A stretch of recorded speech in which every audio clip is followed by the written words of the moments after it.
क्या आपको पता है कि अमेरिका कैसे बना नंबर 1 देश, सबसे शक्तिशाली और सबसे प्रभावशाली? असलियत में अमेरिका की जो ताकत है वो है उसकी अर्थव्यवस्था और उसका सब जगह अपना प्रभाव। अमेरिका को नंबर 1 बनाने में सबसे बड़ा हाथ है वॉर इकोनॉमी। जी हाँ, वॉर इकोनॉमी।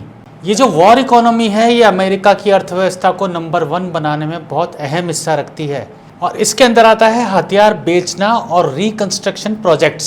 पिछले 2-2.5 सालों से आप देख ही रहे होंगे रूस और यूक्रेन का युद्ध। आप ये देख लीजिए, यूक्रेन इतना छोटा देश है, रशिया उससे लगभग 28 गुना से भी ज़्यादा बड़ा देश है। ताकत में देख लीजिए, हर तरीके से रशिया बहुत पावरफुल है और उससे इतना छोटा सा देश लोहा ले रहा है 2.5 साल से। कारण अमेरिका किसी ना किसी तरीके से यूक्रेन को हथियार पहुंचाता रहता है और यूक्रेन रशिया से लड़ता आ रहा है। आप ये देख लीजिए कि सेकेंड वर्ल्ड वॉर के बाद अमेरिका की धरती पर एक भी युद्ध नहीं हुआ है, न वो होने देता है।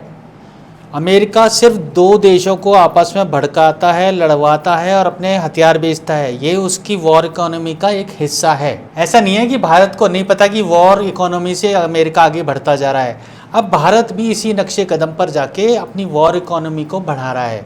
वॉर इकोनॉमी का मतलब ये नहीं कि दूसरे देशों को लड़वा रहा है, वो अपने यहाँ पर उन्नत तरीके के हथियार विकसित कर रहा है, बना रहा है और उसको एक्सपोर्ट कर रहा है कई देशों में। अमेरिका की वॉर इकोनॉमी का एक और उदाहरण आप देख लीजिए, इजराइल और ईरान के जो अभी आपस में हमले हो रहे हैं। अमेरिका ये कहता है कि ईरान को अपना परमाणु कार्यक्रम रोकना पड़ेगा, वो परमाणु शक्ति नहीं बनना चाहिए किसी भी तरीके से, और इधर इजराइल से वो हमले करवा रहा है। इजराइल उस पर हमले कर रहा है और वो लगातार वॉर इकोनॉमी बढ़ रही है। बाद में वो रिकंस्ट्रक्शन प्रोजेक्ट लेके अपनी फिर इकोनॉमी बढ़ा देगा। इसे अमेरिका की स्टाइल कहे या मार्केटिंग टैक्टिक्स। आप ये देखिए कि सऊदी अरब किसी से लड़ता नहीं है, लेकिन हथियार सबसे ज़्यादा अमेरिका का वही खरीदता है। अब यही वॉर इकोनॉमी काम करती है अमेरिका की। आपको तो पता ही है, डोनाल्ड ट्रंप एक बहुत बड़े बिजनेसमैन हैं और वो इस समय अमेरिका के राष्ट्रपति पद पर आसीन हैं। आप ये देख लीजिए कि अमेरिका का राष्ट्रपति यानी कि विश्व का सबसे ताकतवर इंसान और बिजनेसमैन। अब वॉर इकोनॉमी को तो पंख लगेंगे ही।